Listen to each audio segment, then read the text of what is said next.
some really exciting kind Well, I vision going accidentally beyond that. turned When off we the at recording, Roblox, we've kind of done the same thing. We've had vision for 15 years, and it takes a lot of time for some of these things to become reality. But when they do, it's super satisfying. But it's so much easier when you're a writer to just write, wouldn't it be cool, than it is to actually make it. It's like easy for me to design an amazing video game in a story. But as you know, it's much harder to actually make the real thing. I think that could be a good thing, though, right? Because us technologists, we can get locked in by how difficult it is to build stuff.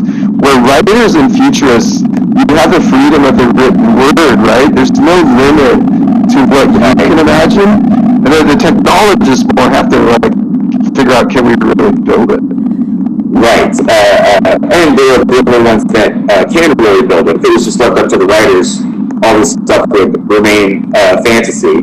But that's something that I remember hearing about Star Trek, the old Star Trek series. They had those doors that would open automatically, and that's what inspired those doors in grocery stores. Like people at home saw that, and then real engineers went and made it work. So science fiction has always kind of played that role of what extrapolating where our technology might go. But yeah, that's one of the funnest parts of being a science fiction writer is imagining where the technology will lead us, and then how the technology, once it arrives, is going to affect people's day-to-day lives. I love it because I think it's the best form of brainstorming is unencumbered brainstorming, without limit. And I think that's a little bit of what you do in your book. So nice job. Thank you.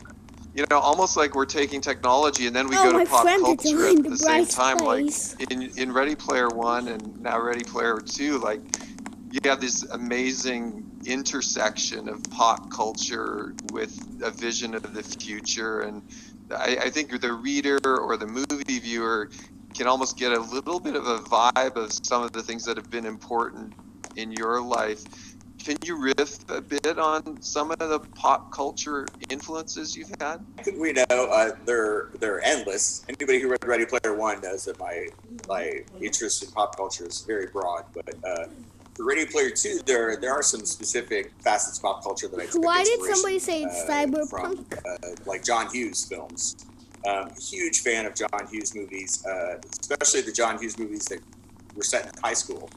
Why did somebody say they fictional high using school, Shermer High School. they His using high school Google movies took Meet place like Ferris Bueller's Day Off and say yes Kids sir. in Weird I Science, pre-ordered that game in Pretty Big. January. They all went to a version of Shermer High School, and I was always What are fascinated they with talking high about? school What? being the setting for all these dramas. Why are about people young literally people's telling lives. Yeah. And, especially The Breakfast Club. It's probably my favorite of all time. random old And stuff?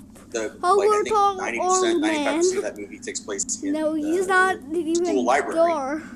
which Because Door doesn't ends have up being that like this social big. battlefield. It doesn't have a for beard. the four kids as they get to know each other.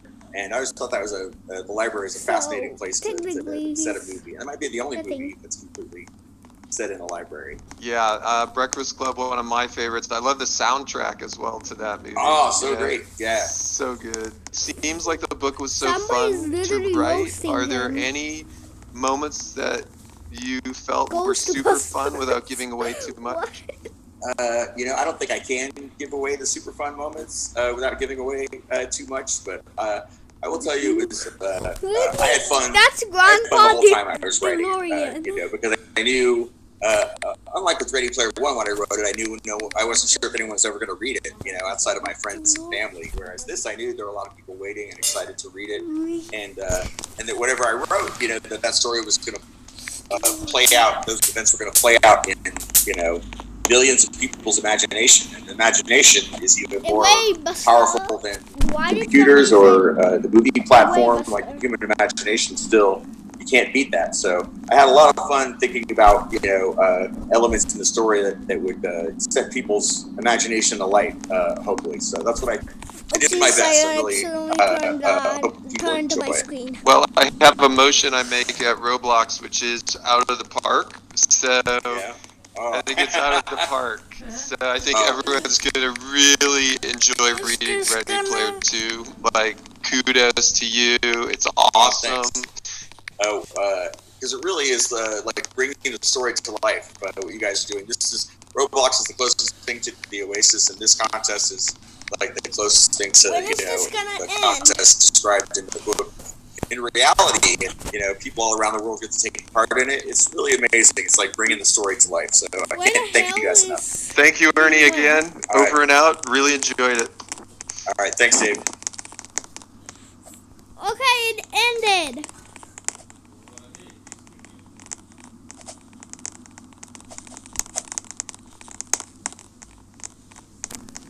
So this will be the end of the video, guys. So bye.